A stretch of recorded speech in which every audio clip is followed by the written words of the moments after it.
Bonjour. Tu es donc dans la leçon de cinéma, qui est un dispositif que tu as contribué à inventer. Et je suis très honorée de t'inviter aujourd'hui et de te prendre un petit peu au piège de ce dispositif. Alors, c'est un dispositif qui vise à comprendre de façon plus intime l'itinéraire et la biographie de chaque auteur qui est invité au festival. Donc, dans ton cas, c'est très particulier puisque tu es à la fois chorégraphe, photographe, cinéaste, et puis peut-être encore d'autres choses. Donc, il va y avoir deux grandes questions et tu pourras y répondre et je te relancerai s'il y a besoin. La première question, c'est quel a été le chemin que tu as suivi et qui t'aurait amené de la chorégraphie à l'image, c'est-à-dire d'un travail de danse où les images sont vivantes à un travail sur l'image avec des moyens que sont le cinéma ou la vidéo. Ça, c'est la première question. Donc une question sur ta biographie, quel a été ton chemin.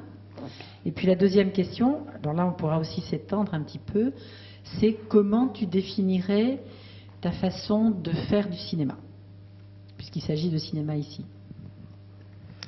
Donc première question, comment tu as abordé l'image en étant chorégraphe, comment tu te situes par rapport à ce support, à ce médium? En fait, les choses sont beaucoup plus simples qu'il n'y paraît. La plupart du temps, quand les journalistes m'interrogent sur mon rapport à la photographie, ils me disent « Mais c'était vraiment incroyable, comment est-ce que vous pouvez à la fois être chorégraphe, c'est-à-dire travailler sur l'art du mouvement, et être principalement occupé et préoccupé de mouvement, et puis faire des images statiques ?» Et moi je dis non, en fait, pour moi, le choix de la danse est un choix qui est celui de faire parler les corps, et de faire que celui qui regarde les corps rentre dans un état d'émotion extrême.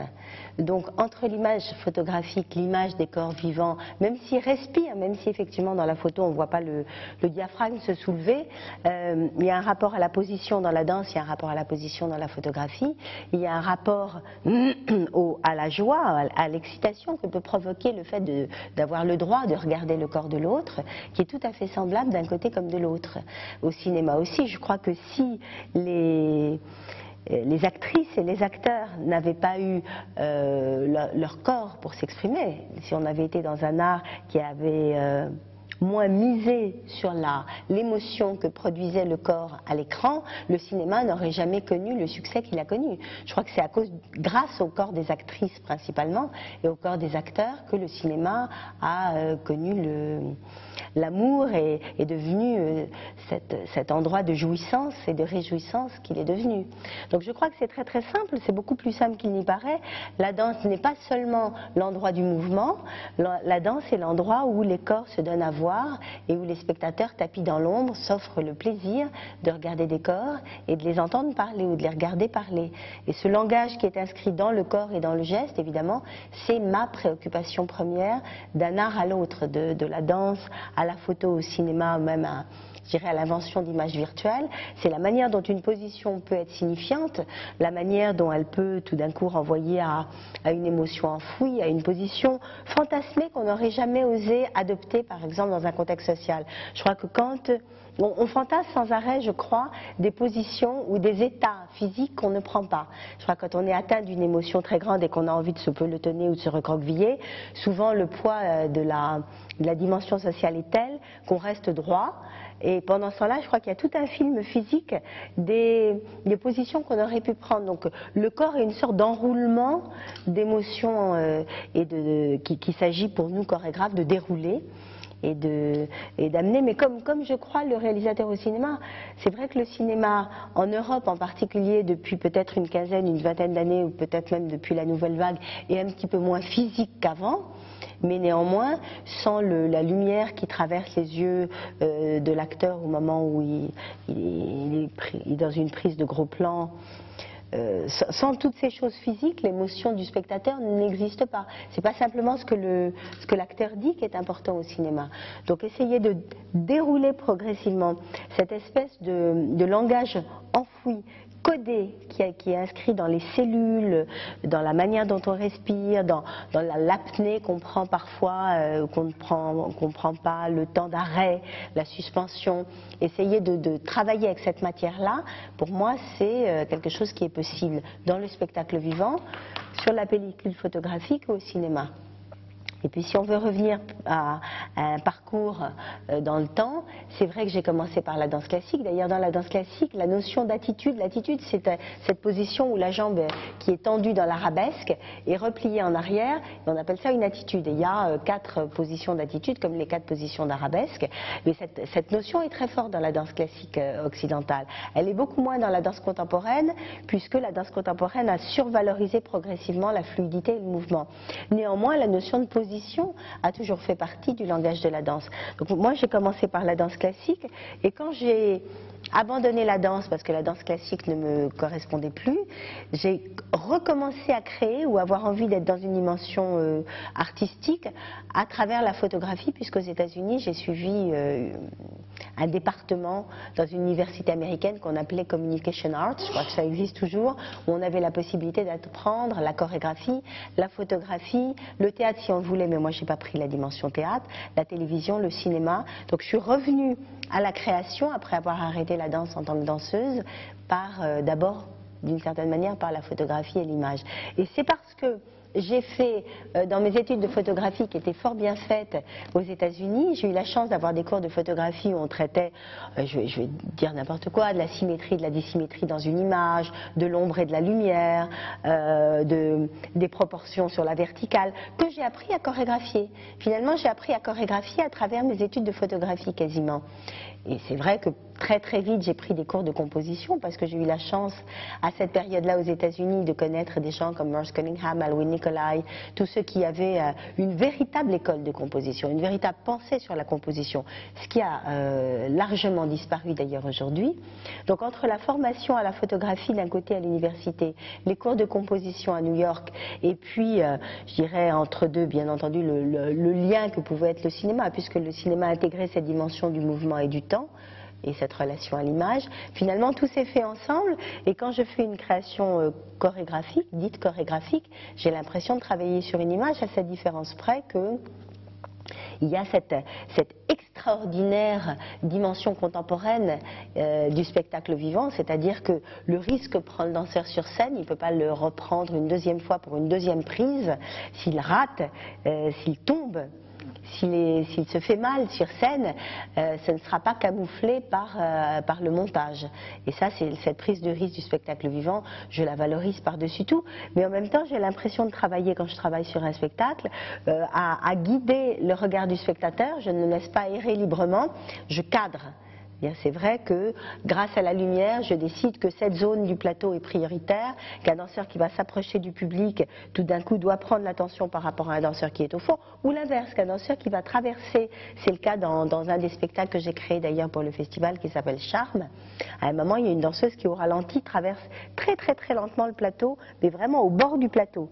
Et pourtant, j'ai envie qu'on ne la voie pas, que l'attention du spectateur soit projetée à l'arrière-plan. Donc finalement, quand je travaille sur un spectacle, j'utilise aussi tout ce savoir que le cinéma, une sorte de maîtrise dans le cadre, que le cinéma oblige à développer. Mais qu'est-ce qui motive la recherche de l'image? Est-ce qu'il y a une image de départ ou est-ce qu'il y a une recherche d'une image qui va se finaliser? Qu'est-ce qui motive ce travail qui est effectivement assez pictural dans tes chorégraphies et que l'on voit donc avec une grande parenté dans la photographie que tu fais également? Mais je crois que le cinéma aurait pu devenir autre chose que ce qu'il est devenu, mais je ne suis pas du tout la seule à le dire. Cocteau l'a beaucoup dit et beaucoup de cinéastes expérimentaux l'ont beaucoup dit. À un moment, le roman et le scénario de cinéma se sont confondus, le scénario de cinéma est devenu une sorte d'évolution par rapport à la narration romanesque. Je crois qu'au départ, et on le voit, il y a beaucoup de très très courts métrages du début du cinéma qui le montrent. Si on pense à l'époque du studio des Ursulines, où les peintres venaient aussi faire des bouts d'essai, où c'est vraiment le brassage entre le milieu du cinéma et celui de la peinture était très grand. Je crois que le rapport à l'image et le plaisir de l'image picturale, comme tu disais, en tout cas le rapport plastique à l'image aurait pu être beaucoup plus important et faire beaucoup plus carrière au cinéma qu'il ne l'a fait. Finalement, c'est effectivement la narration littéraire qui l'a emporté. Bon, en ce qui me concerne, la naissance de l'image, elle vient justement de ce qui m'émeut, c'est tout ce qui n'est pas de l'ordre de la théâtralité dramatique, c'est-à-dire du récit justement incarné par des personnages qui ont une raison sociale. Moi, ce qui m'intéresse, c'est l'irraison sociale ou la déraison sociale, c'est-à-dire justement ne pas être défini du tout par quelque chose qui concerne à un moment donné de l'existence, dans un pays donné, dans une culture donnée. C'est la transgression des limites qu'impose la réalité qui vous oblige à avoir un âge, une situation sociale, être une situation familiale, une situation culturelle. C'est tout ce rapport-là que je fuis, donc je fuis le cinéma narratif, d'une certaine manière. Je n'aime pas le roman, je n'aime pas les pièces de théâtre, et pourtant j'adore l'image et je suis dans un état de paix intérieure très profond lorsque je suis dans un musée, ou même lorsque je suis face à toute représentation visuelle. Pour moi, l'image est une manière d'accéder à la vérité sans passer par le récit au sens narratif du terme. Donc comme on est l'image, c'est une sorte d'illumination fulgurante. C'est très très difficile de... Et j'ai beaucoup de mal à communiquer d'ailleurs parfois avec les équipes avec lesquelles je travaille, ou avec les producteurs, ou avec quiconque me demande de raconter ce que je suis en train de fabriquer, au sens de fabrication alchimique, de fabrication fabrique industrielle, tant que l'objet n'est pas sorti, parce que je produis cette chose qui est ce qu'on appelle l'image et qui ne se raconte pas. Comme je dis souvent, le peintre n'a pas de scénario quand il est face à la toile. La toile se fait parce que tout d'un coup, ah oui, le côté, le trop de noir en haut, le trop d'ombre donne l'impression que quelque chose va tomber sur la tête, si la peinture est quelque soit peu figurative du personnage, ou tomber sur la tête de la partie inférieure du tableau, et ça ne se raconte pas. À un moment, on sent qu'on a envie de travailler avec du brun foncé, du rose clair, et que la pièce, même la pièce chorégraphique, va être influencée. Alors, le rose clair, c'est peut-être le ventre de la mer. J'ai souvent fait des décors avec du rouge et du rose, et je me suis dit que finalement, il y avait une sorte de côté utérus dans ces décors qui sont de cette couleur-là. Mais quand la couleur du décor m'apparaît et qu'elle est inévitable, je ne peux pas expliquer toujours exactement de quoi est fait le sens de la pièce que je fabrique. Et puis tout d'un coup, j'ai envie de silhouettes brunes, noirs, de gens sur échasse ou de gens très petits. J'ai pris des personnages de petite taille. Enfin, ces rapports de taille et ces rapports qui finalement constituent une sorte d'image interne très très puissante et inévitable, qui fabrique la vision, tous ces ingrédients de la vision, c'est très difficile de les expliquer et c'est très difficile de dire d'où naît l'image. Mais ce que je sais, c'est que l'image pour moi est première. Je crois qu'avant de parler, enfin j'en ai souvent parlé à des psychanalystes, à des psychiatres, je crois que l'enfant infant, celui qui ne parle pas encore, rêve déjà. Je crois qu'avant toute chose, on fabrique des images. C'est là où l'imaginaire, d'ailleurs le mot n'est pas innocent, fonctionne. Au départ, au démarrage, avant le verbe, c'est pas au commencement était le verbe, je pense qu'au commencement était l'image. Donc j'ai un rapport, je crois que l'image est constitutive de tout ce qui fait qu'on est capable d'avoir une relation à un objet dans la réalité, à l'autre, à l'espace. L'image est constitutive de notre aptitude à nous adapter, et je crois que pour nous adapter à des situations douloureuses aussi, on transgresse la noirceur du monde environnant en imaginant des images très colorées. Je crois que parfois dans les rêves on a des images absolument fulgurantes et éblouissantes qui sont une manière justement de blanchir et d'éclaircir le tableau quand il est trop sombre ou trop noir, et d'arriver à ce que j'appelle la surlumière, c'est-à-dire la dimension visionnaire qui nous permet aussi d'avoir des grandes idées, je crois. D'ailleurs on ne dit pas innocemment je vois quand on a une idée, quand on a une intuition intellectuelle, on ne dit pas clairvoyance. Je crois que le monde de l'esprit, le monde de l'idée, qui est le monde qui m'intéresse en dehors de celui de l'image, autant la narration m'intéresse peu, mais tout le travail intellectuel m'intéresse, et je crois que le travail intellectuel et le travail sur l'image sont extrêmement proches en termes de région sensible de l'être. D'une certaine façon, tu dis que le cinéma existait avant le cinéma, avant que la machine à faire des films existe. puisque l'humain produisait déjà des images. Oui, enfin l'ancêtre du cinéma tel qu'on le connaît maintenant, c'est le théâtre. C'est vrai que si le théâtre n'avait pas existé, le cinéma n'aurait jamais existé. C'est vraiment grâce à l'existence, j'allais dire de toute éternité du théâtre, que le projet du cinéma, je crois que le projet du cinéma était déjà contenu dans le théâtre, comme je crois que le projet de la photographie était déjà contenu dans la peinture, et le projet du virtuel déjà contenu dans la photographie. Je crois qu'on s'approche on s'approche de plus en plus, mais vraiment à un point qui en est troublant, de ces images internes qui, elles, n'ont pas de support. Donc l'image sans support, je crois, est le grand fantasme et curieusement, on est en train de s'émanciper de l'épaisseur de la peinture. Alors c'est devenu la pellicule photographique ou la pellicule cinématographique avec les sels d'argent qui eux-mêmes déjà avaient une épaisseur bien moindre. Et l'épaisseur de la pellicule est moindre que celle du tableau, de la toile et de la peinture sur le tableau. Et avec les images numériques aujourd'hui, on s'approche encore davantage de ça. Oui, et je crois qu'on s'approche d'un rêve profond qui est que ce qu'on a, ces images qu'on fabrique dans la fabrique interne, puissent être vues de l'autre. Mais j'ai envie de dire, mais je vous invite à rentrer comme tout un chacun, rentrer dans ma boîte. C'est là que le cinéma se passe et c'est là que j'aimerais vous inviter.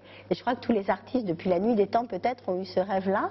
Et c'est grâce à ça qu'on s'approche, alors avec le numérique, il y aura sûrement encore plus immatériel que ça dans 50 ans, dans 100 ans, dans 200 ans. Ça va être extraordinaire. Je pense qu'on pourra peut-être voir une projection sans la médiation d'un projecteur de l'idée directement dans l'air. Mais ça, je crois que c'est le rêve de l'artiste, de pouvoir ne pas être seul par rapport à cet encombrement d'images et de visions qu'on porte à l'intérieur. Mais quand je dis l'artiste, je crois que tout le monde est très proche.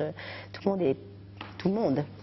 Là, tu nous ouvres des univers extraordinaires, parce que j'allais te poser la question que je me pose finalement. Est-ce qu'on peut inventer sans cesse des images comme on peut inventer sans cesse de la musique à partir des mêmes notes? Est-ce que c'est inépuisable? Est-ce qu'il n'y a pas un moment où tout le monde va faire la même image? Est-ce que l'image est infinie? Là, c'est toujours la même chose. Il y aura tous les 50 ans, tous les 100 ans, une personne qui va faire légèrement, qui va décaler le regard, mais c'est rarissime. Je pense qu'effectivement, il est normal que quand on entre de plein pied dans une nouvelle technologie, dans une nouvelle technique, je crois que c'est arrivé depuis les débuts de l'histoire de l'humanité, effectivement, tout ce qu'on produit avec cette technique se ressemble. Et puis tout d'un coup, l'avancée de la technologie permet de renouveler complètement le regard, mais aussi le fait que tout d'un coup quelqu'un arrive qui a le cœur parfaitement chaviré, ou encore plus chaviré et plus renversé que les autres, et qui va renverser et chavirer la vision à un moment donné de l'histoire. Je crois qu'arrive, et ça c'est très inégal, arrive. Mais il y a des contextes aussi. C'est vrai que dans des sociétés extrêmement répressives et dans des contextes relativement contraints, il se passe moins de choses. Je m'en suis rendu compte, et je m'en rends compte de plus en plus. Il y a effectivement ce rapport, ce qu'on appelle le génie, cette capacité qu'ont certains êtres de parvoir le monde comme les autres. Et puis il y a quand même des contextes. Je rentre de Madagascar où, je ne sais pas pourquoi, la France avait le projet d'implanter la danse contemporaine française. Et donc à Madagascar, il y a beaucoup de chorégraphes et de danseurs intéressants. Dans la mode, ce qui se passe est relativement... Enfin, j'ai eu l'occasion de voir un peu ce qui se passait dans les autres domaines. Dans la mode, c'est assez pathétique. Dans les arts plastiques, c'est pas glorieux. Il y a 10 livres qui sortent par an à Madagascar, donc sur le plan de l'écriture littéraire, ils ont vraiment beaucoup de mal. Et le fait qu'un pays comme ça donne la possibilité à des participants d'une culture, à des artistes de s'exprimer, tout d'un coup produit une explosion. Donc je crois qu'il faut être très modeste aussi. Il y a effectivement l'étincelle de génie ou l'étincelle individuelle, mais au-delà de ça, il y a les conditions propices ou non pour qu'un mouvement tout d'un coup arrive qui renouvelle complètement la vision d'un art. C'est vrai que c'est extrêmement important d'être dans une société où règne une certaine créativité, où politiquement on est dans un moment d'émancipation ou de renouvellement des idées qui permet l'éclosion aussi de nouvelles formes artistiques. Mais je ne crois pas qu'on soit voué à répéter parce que tout a été dit et qu'on vient trop tard, comme disait Pascal. Je ne crois pas qu'on soit voué à répéter les mêmes choses sous prétexte qu'il y a énormément d'images qui se produisent. Je crois que des images nouvelles, il en arrivera encore des millions d'ici la fin de l'humanité. Alors, une autre question très importante à mon goût et par rapport à ton travail, c'est la lecture de ces images. C'est-à-dire que les images sont produites avec un certain processus que tu viens de nous expliquer, enfin brièvement en tout cas pour une partie. Ensuite, les images sont livrées au public et le public en fait une certaine lecture. Et c'est là que quelquefois, la rencontre se fait ou au contraire la lecture ne se fait pas, où le sens n'est pas perçu de la bonne façon, parce qu'il y a une idéologie qui s'interpose. Et j'aimerais parler de ça parce que dans ton travail probablement tu rencontres ce genre de réaction d'adhésion ou au contraire de rejet, je ne sais pas. Et on a eu l'occasion donc depuis de nombreuses années de te demander de faire l'image du festival, et on a eu souvent de la part d'une certaine partie du public une interrogation sur le sens de ces images. Donc c'est assez intéressant de parler de la lecture des images. Oui, c'est très très intéressant. C'est vrai qu'on ne peut pas ne pas penser à tous ces chefs-d'œuvre qui ont failli ne pas exister parce que l'Église était sur le point de les interdire.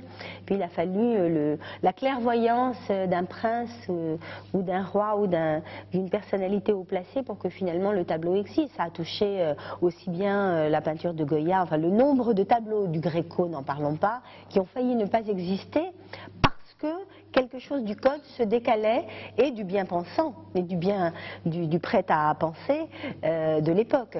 Et c'est vrai que c'est pas fini, puisqu'il y a cette fameuse histoire avec Maïté François Girbaud et la scène, donc le repas du Christ. On n'est même pas sorti, même quand on veut toucher à l'histoire, à l'iconographie religieuse chrétienne, on n'est pas sorti de l'auberge. Mais alors concernant tout ce qui est beaucoup plus insidieux, c'est très facile quand il y a un code religieux et que tout est concentré là, condensé là. On doit peindre le Christ de telle manière, il doit avoir telle taille par rapport aux apôtres. Tout est très codifié, c'est très facile de repérer où est la censure. Là où c'est beaucoup plus compliqué, c'est dans une société dite émancipée et libérée comme la nôtre, mais qui fonctionne effectivement sur un prêt-à-penser tout aussi contraignant et tout aussi idiot, j'allais dire.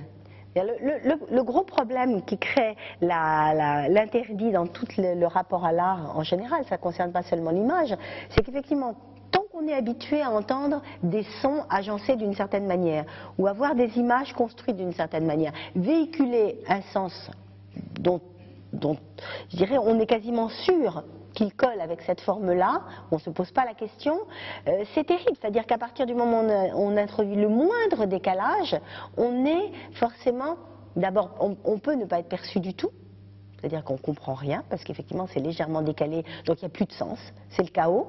Donc qu'est-ce qui se passe face au chaos? On rejette. La plupart du temps, notre réaction est de rejeter ce qui semble chaotique et insignifiant, c'est-à-dire ne pas signifier, donc être dément d'une certaine manière. Et on accuse souvent de démence les œuvres qu'on ne comprend pas, ou les auteurs des œuvres dont on ne comprend pas le sens, ou simplement on se dit, mais c'est mal, comment dire, c'est mal ficelé, c'est-à-dire, par exemple, je prends l'image du festival, c'est très mal ficelé cette affaire-là. On n'est pas, non mais c'est vrai, on n'est pas dans l'univers de la publicité, on ne cherche pas à donner le rôle à une femme, je dirais, de lui faire vendre une voiture. On est dans un festival où le corps de la femme, justement, est traité avec un grand respect, son corps, son esprit, son âme, sa personne, sa place dans la société. Et pourtant, il y a des images qui sont relativement esthétiques et qui montrent le corps comme un objet, effectivement, désirable. Donc il y a un truc qui ne va pas, il y a quelque chose qui dysfonctionne. Une image qu'on aurait peut-être complètement acceptée, voire éventuellement on aurait dit, viens pour une fois, cette marque de je ne sais pas quoi, traite différemment, permet à la femme qu'on voit son regard, son visage tout autant que son corps. On n'est pas dans la trivialité de montrer une paire de seins pour vendre une paire de, je sais pas, de phares à l'arrière. Là tout d'un coup, il y a quelque chose qui ne va pas parce que c'est pas là où il fallait le dire. Il ne fallait pas le dire comme ça là, c'est-à-dire quand on défend un festival de films de femmes, vraisemblablement il y a une connotation féministe, donc vraisemblablement la femme doit porter un jean ou avoir, je ne sais pas, sa lampe de poche qui sert à éclairer. Enfin, elle doit se comporter dans l'image comme elle se comporte vraisemblablement sur un plateau de tournage. Oui, mais ce dont il s'agit peut-être.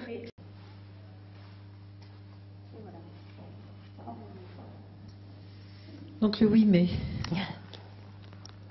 Oui, donc je disais oui, mais je ne trouve pas, c'est vrai pour l'image, mais c'est vrai pour, dans la musique, j'y ai beaucoup réfléchi aussi. Je n'ai pas envie de laisser aux marchands, on va dire comme ça,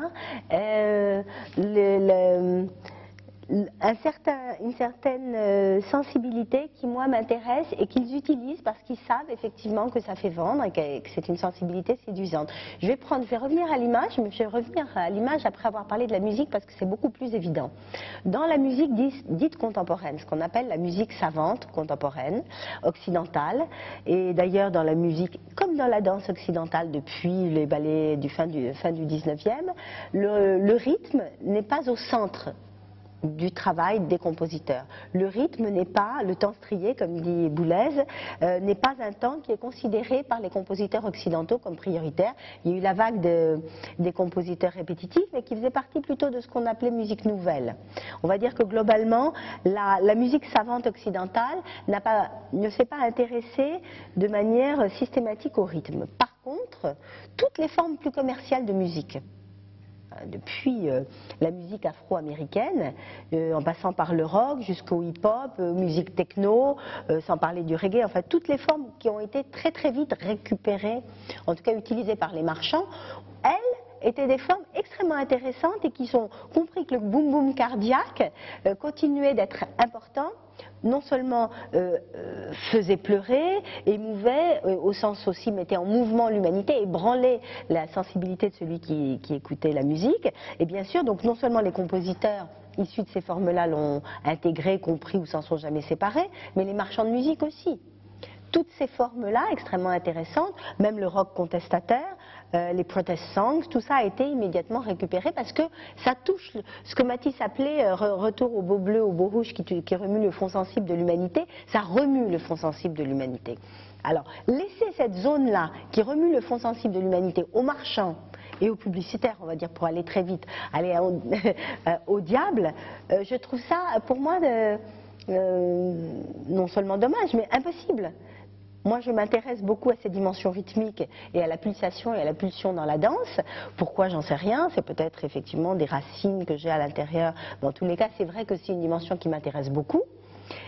J'ai envie de ramener dans la création contemporaine exigeante un travail effectivement sur la pulsation, même sur la scansion, même je dirais sur le boom-boom cardiaque. Quelque chose de cette simplicité, de ce qui fait que, comme disait Cocteau, on suit une marche militaire, on est aussi séduit par une musique tzigane, enfin on est emporté comme ça par ces formes de musique populaires qui ont rien d'infamant, mais qui contiennent quelque chose d'universel.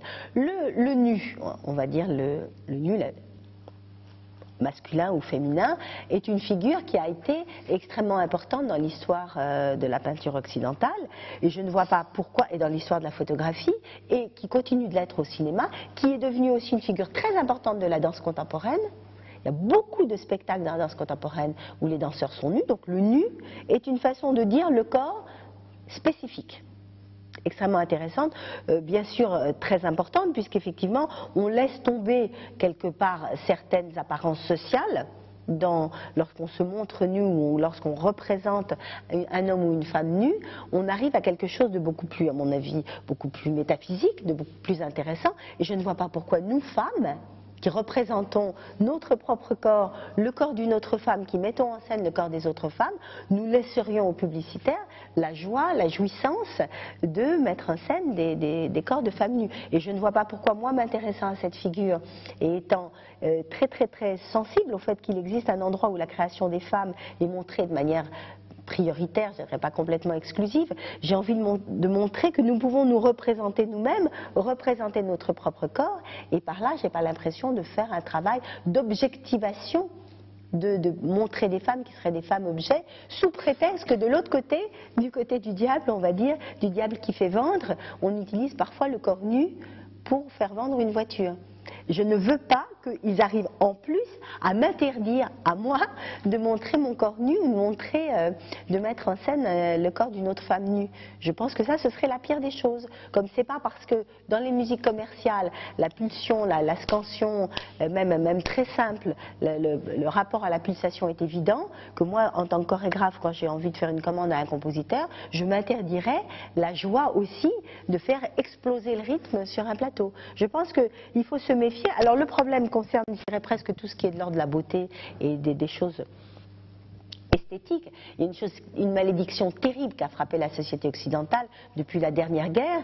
C'est vrai que le fait que les nazis, par exemple, aient valorisé, soi-disant, la beauté, exalter une certaine force physique, exalter un certain rapport, effectivement, à la beauté du corps, tout d'un coup il y a une sorte de culpabilité et d'angoisse qui rôde quand on travaille comme ça sur une esthétisation du corps. Je pense qu'au fur et à mesure où ce souvenir affreux va s'éloigner, je pense qu'on va aussi pouvoir venir à bout de ce nouveau tabou. Dire une période balaye un tabou, ce qui est assez terrible, c'est que ça va assez vite depuis le début du XXe siècle, mais effectivement en génère un autre. Et l'interdit de beauté est presque plus grand maintenant que l'interdit de... Enfin, cette beauté qui porte la vérité est tout aussi importante que, je dirais, un rapport à la trivialité de l'image, qui lui aussi a le droit d'être. Je pense qu'on peut être aussi un dandy de l'image, qu'on peut être aussi extrêmement sophistiqué dans le rapport à la forme et faire des images.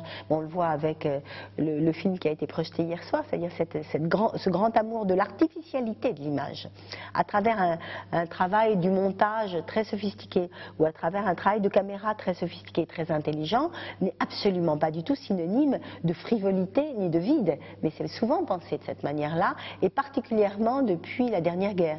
Je crois qu'on a identifié un petit peu authenticité et puis réalisme. On a identifié les deux. Peut-être que le cinéma et la télévision y ont contribué. C'est-à-dire que plus une image fait vrai, et plus apparemment on lui accorde le crédit d'être vrai. Or je pense que pour arriver au plus près des émotions et d'un monde qui n'a rien à faire justement avec l'apparence sociale, eh bien il faut tricher. C'est-à-dire, enfin, il faut tricher dans la représentation qu'on donne, c'est-à-dire aller chercher en soi le fantasme, il faut aller chercher en soi ce qui vraiment est fait de l'ordre, enfin, fait partie intégrante de la vie intérieure pour arriver à montrer une image qui peut être porteuse d'émotions. Et c'est sûrement pas en représentant les images telles qu'elles se présentent dans la vie quotidienne, non travaillées, qu'on est au plus près de la vérité, en tout cas pas pour moi. Alors, une dernière question. Puisqu'on est déjà bien avancé dans cette leçon de cinéma, le film que tu vas présenter ce soir, Les Guerriers de la Brume ou Le Désir électronique, parle d'une expérience de travail où tu mêles sur scène à la fois des danseurs et des projections d'images bien particulières. Donc c'est ce mélange des images vivantes et des images fabriquées. Tu l'as déjà expérimenté dans d'autres spectacles et là tu vas dans une autre dimension puisqu'il s'agit d'images électroniques. Est-ce que tu peux nous parler un petit peu de cette dimension-là du travail actuel ? Oui, alors c'est vrai que dans la danse, on utilise beaucoup la projection d'images. Enfin, moi, j'ai commencé à faire ça. Au moment où j'ai commencé à le faire, beaucoup disaient mais comment c'est pas possible de mêler ces deux réalités. Maintenant, c'est quasiment devenu une évidence que 80%, peut-être 70% des spectacles de danse utilisent la projection. À un moment, la projection de diapositives, maintenant la projection vidéo. Par contre, ce qui est encore très rare, c'est ce que j'ai fait dans Les Guerriers de la Brume, ce sont les spectacles qui utilisent les projections d'images 3D. Alors, en quoi est-ce que la projection d'images 3D sur un plateau diffère fondamentalement de la projection d'images enregistrées? Ce qui est absolument différent dans la projection d'images 3D et qui, à mon avis, va complètement changer le rapport à l'image dans le spectacle vivant, c'est qu'effectivement, qui dit image 3D, dit possibilité d'agir en temps réel pendant le spectacle sur les images qui sont projetées. Quand une image vidéo est projetée sur scène, on ne peut plus changer les mouvements de caméra. C'est fini une fois pour toutes. C'est-à-dire si on projette une image qui a été l'objet dans lequel il y a un travelling ou un panoramique, il est là ad vitam aeternam. C'est-à-dire qu'on ne peut pas refaire un film d'Hitchcock en se disant bah, tiens, cette scène-là, on va la revisiter. Et puis ce ne sera plus un travelling, ce sera un plan fixe ou un plan séquence. Alors qu'avec les images 3D, ce qui est formidable, c'est que tous les mouvements de caméra mais c'est ce qu'on fait quand on est dans son ordinateur, tous les images caméra, tous les mouvements de caméra sont infiniment possibles, toujours infiniment possibles, c'est-à-dire ne sont jamais fixés. Chaque soir, soit on décide de refaire le même parcours de la caméra, en l'occurrence, nous on a travaillé dans des images 3D du Mont Saint-Michel qui a été modélisé donc en 3D, et tous les soirs on pouvait décider que la caméra faisait un autre circuit, qu'on rentrait par le cloître, que la caméra zoomait sur un détail du cloître, puis tout d'un coup, tiens, on décidait de tourner à gauche et de rentrer dans la salle du réfectoire. Les mouvements de caméra, on pouvait les faire pendant le spectacle en direct. De deux manières, soit depuis la régie, on était doté dans le spectacle de ce que l'informaticien avec qui on a travaillé appelait une boîte à boutons, c'est-à-dire une grosse boîte où il nous avait fait 60 boutons qui nous permettaient de jouer sur 60 paramètres différents, dont la luminosité, le contraste, enfin tout ce qu'on voulait, mais aussi les mouvements de caméra. Ça, c'est impossible quand on projette une image vidéo dans un spectacle de danse ou dans un autre spectacle.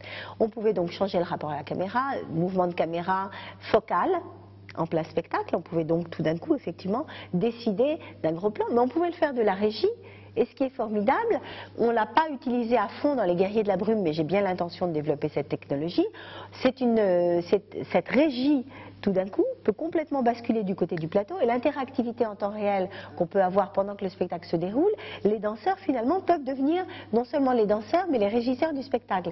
C'est-à-dire que des danseurs équipés de capteurs, ou un décor équipé de capteurs, ça existe dans beaucoup d'expositions interactives aujourd'hui. Quand le public passe une certaine zone, tout d'un coup il agit sur l'image projetée, et le fait que le sol soit foulé par X spectateurs permet à l'image de changer de couleur ou changer de nature. Aujourd'hui, pour un spectacle de danse, c'est une technologie très intéressante. C'est-à-dire qu'à chaque fois qu'un danseur va fouler une partie du décor, ou même toucher un mur du décor, ou même éventuellement, mais ça c'est beaucoup plus complexe, on a essayé de le faire, ça reste encore très compliqué, on peut lever le bras d'une certaine manière, les capteurs vont déclencher le changement d'image dans l'image 3D. Mais pour ça, c'est possible uniquement si on travaille en 3D. On ne peut pas agir sur des images vidéo enregistrées une fois pour toutes. Ça, je sais que parfois le public a du mal à comprendre ça, mais c'est vrai qu'il faut travailler avec toutes ces technologies pour que l'interactivité entre le plateau et la projection soit possible. Interactivité du point de vue de la régie, si on n'a pas envie que les danseurs aient parce que c'est compliqué à gérer, hein. Il y a des capteurs de pression, il y a des capteurs de flexion, il y a des capteurs de toutes sortes aujourd'hui. Il en existe une dizaine de sortes qui peuvent être mis sur le corps, mais pour le chorégraphe, c'est quand même un sacré risque de se dire je vais donner des mouvements oscillateurs à mes danseurs pendant 10 minutes parce que je veux que le décor soit rouge. C'est assez contraignant quand même lorsque la régie est sur scène. Mais même si les effets sont faits depuis la régie en fond de salle, c'est extrêmement intéressant parce qu'effectivement, on va pouvoir ajuster selon l'humeur de celui qui agit sur la technologie pendant le spectacle, ou même, plutôt que les images aient été faites par un réalisateur, même si on a envie qu'elles soient les mêmes tous les soirs, on peut refaire le zoom tous les soirs.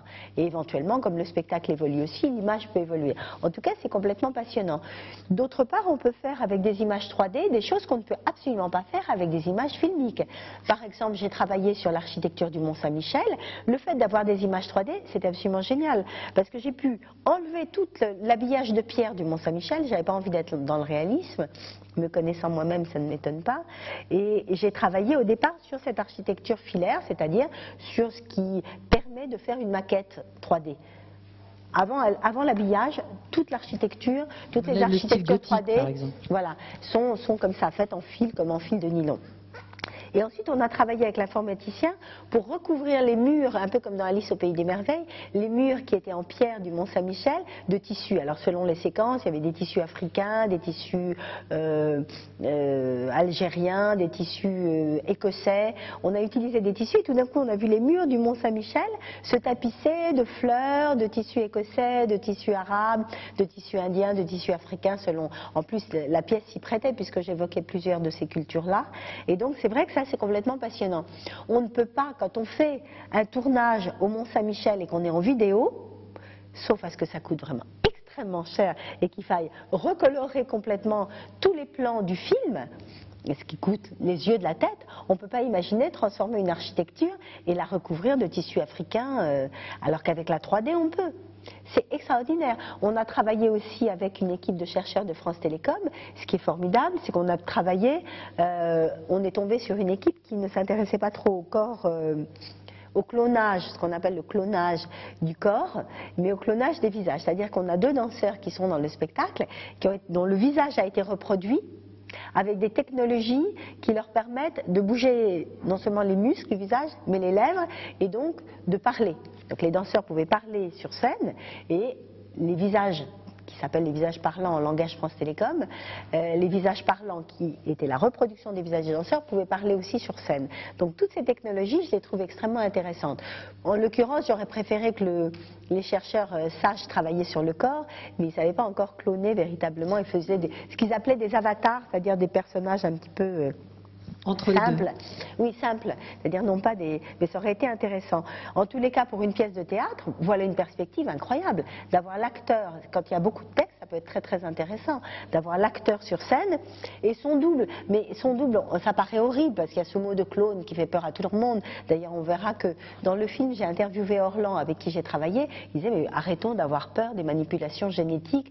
L'homme, l'être humain lui-même fait partie d'une chaîne, on ne sait pas où elle va, on ne sait pas où elle a commencé. Tout a été mutation génétique, arrêtons d'avoir peur et de faire, en l'occurrence ce sont des clones informatiques, donc on n'a rien à craindre, mais c'est vrai que c'est extrêmement intéressant de se dire qu'on peut doubler son image et donc projeter une image complètement abstraite de soi-même. On a peur de ça, c'est ce que je disais, à chaque fois qu'il y a une nouvelle technologie ou une nouvelle façon de représenter le monde, ça fait horriblement peur. Et c'est vrai que moi souvent, comme j'ai un esprit qui cavale beaucoup, j'invente sans le vouloir, ou j'ai des idées de spectacle qui intègrent des nouvelles techniques ou qui intègrent une nouvelle façon de faire sur un plateau. Et ça, immédiatement, je sais que je vais avoir, ça répond à ta question, une phase de rejet. 5 ans après, 6 ans après, je me souviens quand j'ai fait une mise en scène baroque par exemple, au début, c'était l'époque où Villégier faisait toutes ses mises en scène, après Atis il a fait Médée, et qui sortait en même temps que la mise en scène baroque que j'ai faite, et comme on était habitué à voir cette mode dans la mise en scène baroque, le fait d'arriver avec une autre manière de faire a choqué pendant 5, 6, 7 ans. Et puis maintenant, quand je suis en tournée dans différents pays, on me dit « Ah oui, c'est vous qui avez fait cette mise en scène baroque ». Il faut du temps. Je crois que pour les nouvelles technologies dans le spectacle vivant, il faudra du temps. J'ai projeté le film à Madagascar, il y a des gens qui ont été fascinés, mais il y a aussi des danseurs hip-hop qui nous ont dit mais on ne voit pas pourquoi, qu'est-ce que ça amène, qui est cette dimension artificielle. C'est pas normal, c'est pas juste, c'est pas le monde dans lequel on vit ça. On vit dans un monde de chair et d'os. Donc c'était une réaction extrême à Madagascar, mais je pense que les chorégraphes qui travaillent avec les nouvelles technologies ont du mal encore. On est quelques-uns, et encore, moi je ne suis pas la toute première. C'était, son nom m'échappe, il y a quelqu'un qui travaille depuis 20 ans quasiment dans la danse, sur les nouvelles technologies, qui travaillait avec l'université de Toulouse, et qui restera dans les sacrifiés de l'histoire pour ces 20 premières années. C'est toujours terrible d'avancer un peu trop vite. Et je ne sais plus qui disait, Malraux je crois, c'est d'avoir tort que d'avoir raison trop tôt. La question n'est pas d'avoir raison ou tort, mais quand on commence à faire un petit peu différemment, ce moment où on commence à faire est un moment très très ingrat. Eh bien, on va peut-être choisir ça comme conclusion, puisque de tout à l'heure on va découvrir le film, et que là je dois m'arrêter. Merci beaucoup.